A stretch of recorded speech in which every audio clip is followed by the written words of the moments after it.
Hi, I'm Mr. Walberg, and I'm glad you're here. Today we resume our discussion of Period 2 of Colonization in Episode 6. Kind of a heavy topic for today. Really, the next couple of episodes are going to be sort of heavy issues. But today we're in Episode 6 where we discuss race, wealth, and class in the colonial system.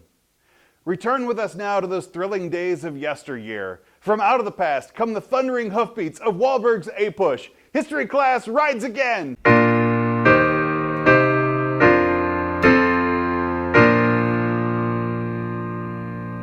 We have three objectives today. By the end of this period, you should be able to, number 17, explain how slavery was established in the Western Atlantic world, describe the directions of social and economic change in the 18th century American colonies, and also explain how the patterns of class and gender changed, those roles changed in 18th century America. But let's begin in Roman numeral number 17. And we'll begin our discussion of the origins of American slavery, not in, conventional North America, what would become the United States, but let's head out to the islands into the West Indies. And by the year 1600, there were huge sugar plantations worked by slaves from Africa. It was a system that was well established in Brazil and as well as before 1600, more or less, before that century, Indians and white indentured servants were doing the labor. But by the first few decades then of the 16th century, disease had killed off the Indians, and white indentured servants were no longer willing to do the back-breaking work on sugar plantations. In contrast to Brazil and the West Indies, slavery developed fairly slowly in North America because of the high costs and because of the high death rates that came with it. So we find that slavery really shows up not in North America, properly speaking, in the beginning, at least in any significant measure. Now, on paper, any slaves who were in Spain's empire, they actually had a lot of legal rights, and the slave would have more legal rights compared with slaves in, say, the English American Empire. But in practice, those rights existed on paper, and they were rarely enforced and rarely realized by the people who needed them. The line between slavery and freedom was far more permeable in the 1600s than it would become later. Some free black people were allowed to sue and testify in court, and some got their freedom and eventually even owned slaves of their own. That line between slave and free and white and black was permeable in its earlier days. Subpoint B. Captured people were brought to Virginia aboard a Dutch merchant ship, first in the year 1619. It was the first hint of slavery in that colony of Virginia. Originally, they were treated as indentured servants, and after a few years of work, they received their land and their freedom. But as servants were freed, they became competition for resources. In those early days, competition, resources were scarce, so competition was real. Additionally, any released servants then had to go be replaced, and so the process got very expensive. It would be several decades before English colonists in North America began using systematic race-based slavery, those used in the Caribbean by the Spanish and the French and the Dutch colonies.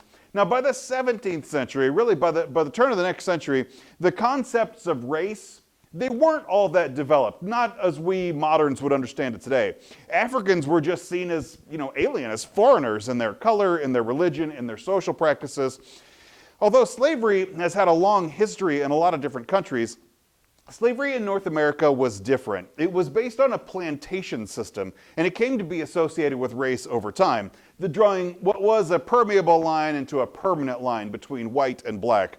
It wasn't until the 1660s that those laws of Virginia and Maryland began to explicitly refer to slavery. Take, for instance, a Virginia law in 1662 that said that in the case of a child born to one free parent and to one slave parent, the status of the offspring followed that of the mother, which statistically always meant the mother was the slave and so the child was the slave as well. Also, in 1667, the Virginia House of Burgesses decreed that conversion to Christianity didn't release a slave from bondage. So while slavery didn't initially exist as a legal category, you see by mid-century that it does. And by 1680, the black population was small in North America, but the notions of racial difference became entrenched in the law. There was no mixed race class that existed in the law. Everyone with any African ancestry was just considered black. Subpoint C. Virginia's shift from white indentured servants into African slaves as the main plantation labor force That complicated life for landless freemen. And by the 1670s, freed indentured servants in Virginia, they had fewer and fewer opportunities to go gain economic independence. So a person that was an indentured servant, they complete their contract and they're then free people. In reality, the indentured servants, that was getting harder and harder to do. The wealthy gentry had consolidated most of the available land into just their hands, and whatever they couldn't plant, they still owned, so they would rent it out to other people. But that got complicated when declining tobacco prices made it possible for any small-time farmer to make a profit. The tensions between elite planters and the struggling landless laborers reached a breaking point under the corrupt regime of Virginia Governor William Barclay. Barclay gave tax-free land grants to his council members. So like the people that were in Barclay's club, they got free land with no tax penalties associated with it. But at the same time, he had suspended the right to vote for any landless freemen. So if a person was just, a poor laborer that didn't have any land, you're watching the power get more and more power while you're watching your slice of freedom get shrinking and shrinking. So to acquire land, poor white freeholders and aspiring tenants, they basically said, let's go get Indian country and remove the Native Americans from there. Even though they've got, guarantees of the treaty to go protect it, let's just remove them and get rid of them. Barclay, the governor of Virginia, while he is corrupt, he doesn't want to disrupt what had been a fairly peaceful time in relationship with Native Americans. But the wealthy planter merchants, they also opposed Indian removal. Why would they want to create, more farms, creating more tobacco when the price is already down? That's in their economic self-interest to keep the poor people from achieving new land.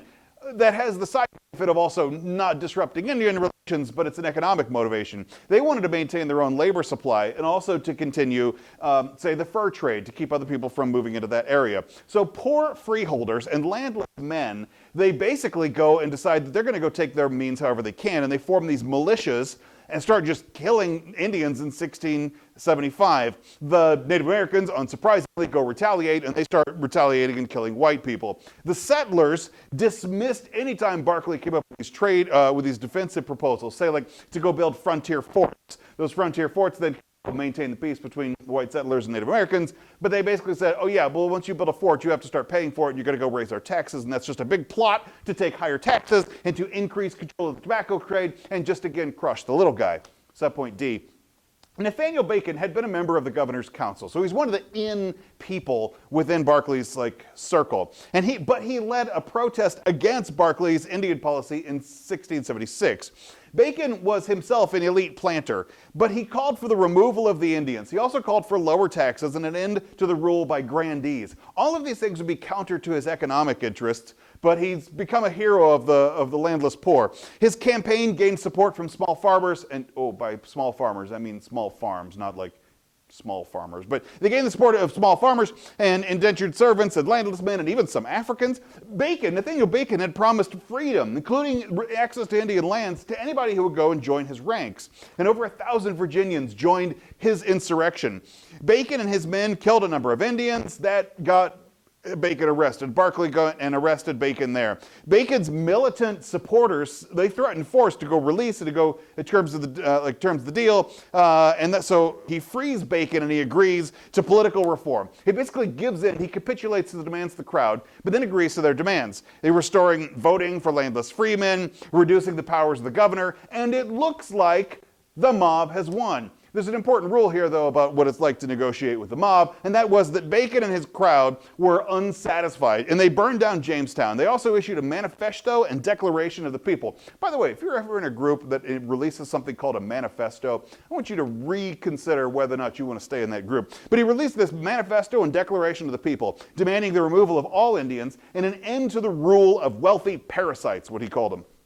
The rebellion was first suppressed by a few armed merchant ships from London, whose captains sided with Barclay and with the Loyalists. Troops from England that arrived thereafter and spent several years defeating pockets of local resistance and trying to reform the colonial government to be once more under direct royal control. Bacon's sudden death from disease in 1676 stopped any further rebellion and an end to the uprising, but Bacon's rebellion prompted Virginia's wealthy leaders to work more closely with poor white people. It was the first rebellion in the American colonies where discontented frontiersmen took part in a similar uprising. It was the first rebellion in American colonies where discontented frontiersmen took part. There was a similar uprising in Maryland that took place that same year. The story of Bacon's rebellion is complicated. You basically have a corrupt governor who's trying to keep peace, but keeping peace also goes and squashes the poor. You have poor people demanding greater rights, but in doing so, seek the oppression of new people. It's hard to say who's the good guy in this, but what we can say is that it's an insurrection of the little guy against the power of like the mighty crown. In Subpoint E, let's focus on what slave society would have looked like. The fear of any future rebellion, in particular of like poor white planters who could go and seize seize greater control, that accelerated the shift to slaves who basically couldn't become free, and they would be the ones working on their tobacco plantations. They could exploit their work, and then they would never have to go deal with former servants who were going to demand greater rights, because these servants would never get their freedom. By the end of the 17th century, a number of factors made slave labor very attractive to English settlement. Slavery began to supplement the indentured servitude between 1680 and 1700, and essentially that's the end of what's indentured servitude. By the end of the 18th century, Virginia had transformed from a society with slaves into a full-blown slave society. And by 1705, the House of Burgesses had enacted strict slave codes in order to regulate the process. From the start of American history, black slaves ran away and desired freedom. White people were well aware of that demand for freedom, and they knew that hope for freedom, the hope for the American dream, could ignite the slaves to rebel. And so there's always this tension of how to keep an oppressed people oppressed. Roman numeral number 18. Improved transportation networks allowed Great Britain to dominate North Atlantic shipping. Although it was difficult and it was costly to construct, even colonial roads were built, and they were improved and greatly expanded. Building infrastructure like roads and later canals was very costly. We moderns don't understand the process that would come into it, but it was the key to getting any kind of real overland trade established. People and produce and finished merchandise and information, they traveled along water routes and along land routes. And in 1619, Parliament did kind of a strange thing. It ended censorship. Basically, the print revolution had got to the point where Parliament couldn't effectively stop people from saying things anyway, so rather than try to enforce an unenforceable law, they gave up trying to censor the press. The resulting print revolution contributed to the Enlightenment, which we'll talk about more in the future, but it's a philosophical movement that grounds the American Revolution. But it expands the understanding of the Enlightenment, but also pietism, an interesting religious movement that I hope to talk about later as well.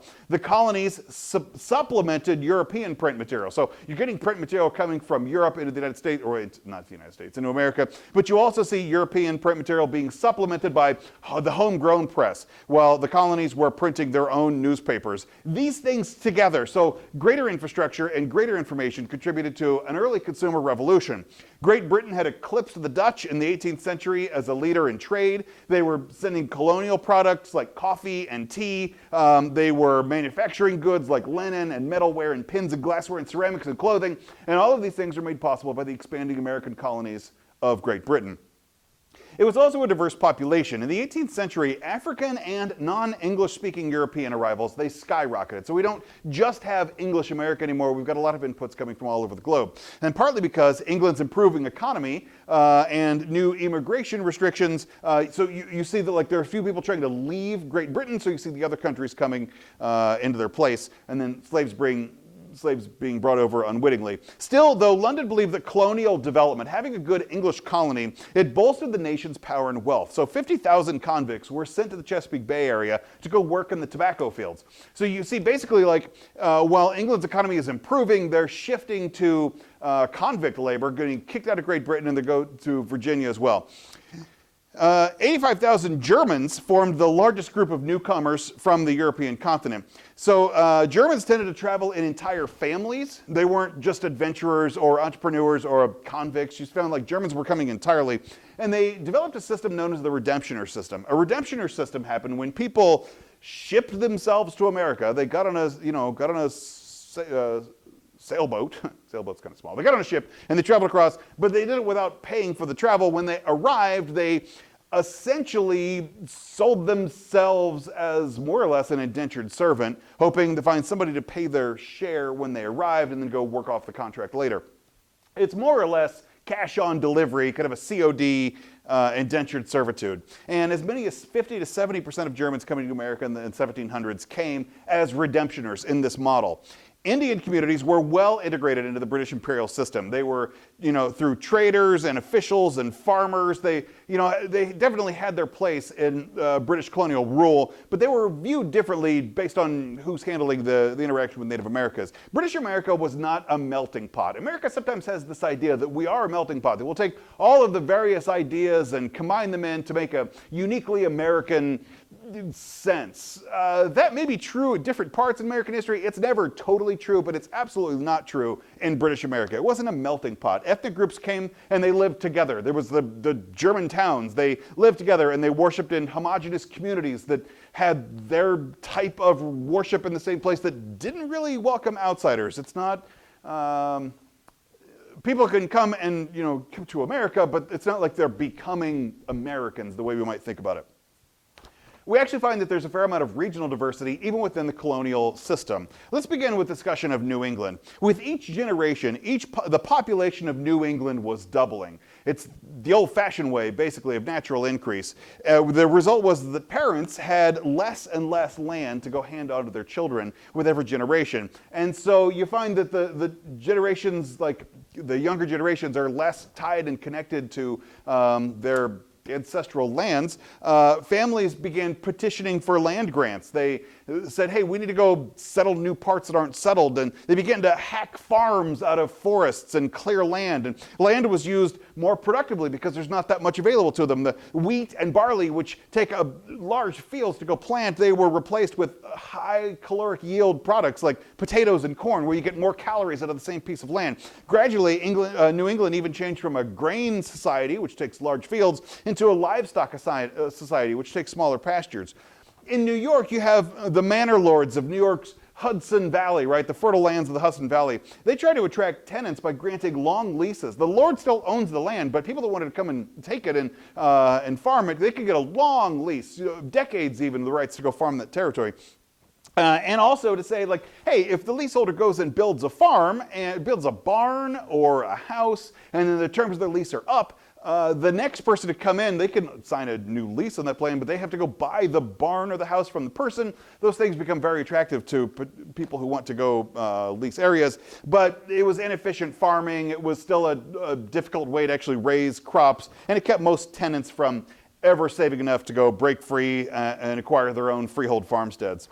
The middle colonies, let's look a little bit toward the middle colonies we might think of as the rest of New York, Pennsylvania, New Jersey-ish, more or less. Those are the middle colonies. And they were rapidly growing. It was probably the most rapidly growing region of North America. Rural Pennsylvania and New Jersey, they were initially, in their early days, marked by real economic equality. So there's not a huge difference between rich and poor. Everybody's kind of making it. But to deal with increasing demand for laborers, the Penn family, they really overplayed their history. They claimed more land than they had rightfully owned from Indians by exploiting an old and probably fraudulent practice, a deed to over 1 million acres of prime farmland just north of Philadelphia. That demand and the fraudulent documents that made it possible, it soured the relationship between the Delaware and the Shawnee tribes and the settlers. So while Pennsylvania had for a long time had a pretty good relationship with Native Americans, this was kind of the beginning of the breakup.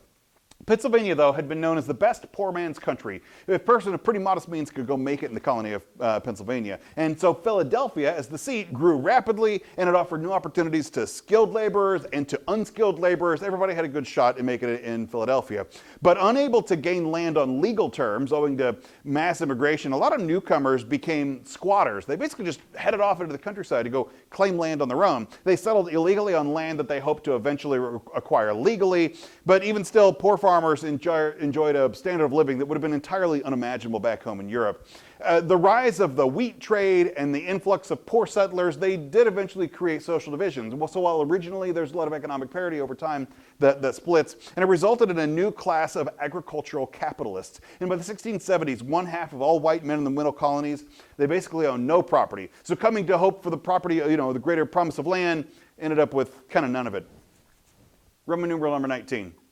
I want to talk about the social classes of the colonies, and it's important to understand that these social classes are not legal classes. We're not talking about an aristocracy and peasants. We're not talking about like a monarchy and people that are not. We're talking about social classes. These are really economic divisions. They are fluid. They're not totally fluid, but they're not like a legal class. But let's talk about the colonial elite. The expanding trade created the emergence of a powerful upper class, a rich class of merchants. In the Chesapeake and the lower South, planters that could control land could accumulate tremendous amounts of wealth. Still, America had no titled aristocracy, and it was, over generations, perhaps deceitfully, but it was built individually. Planters in the South, though, eventually began to take on the trappings of the English European aristocracy. The way that they dressed, the way that they spoke. Virginia's government was even said to be ruled as not a democracy, not a monarchy, but kind of a cousinocracy, a power-holding group of elites that sort of kept the power for themselves. The richest group of mainland coloners were the planters in South Carolina. The colonial elites began to think of themselves as more and more English. So even though that they maybe had never been to England, they began to think of themselves as more and more as Englishmen. And a lot of colonists even sent their sons to Great Britain for education. They imported British items. The tie that held all the elite together was the belief that freedom from labor was the mark of the gentleman. So you see this planter elite, they become gentleman farmers. They're not actually doing the farming anymore. They own the land and the means of production, but it's the workers that are going and producing the wealth. Subpoint B. Although poverty wasn't as widespread in the colonies as it was, for instance, in England, a lot of colonists had to work as tenants or as wage laborers because over time their access to land was diminishing.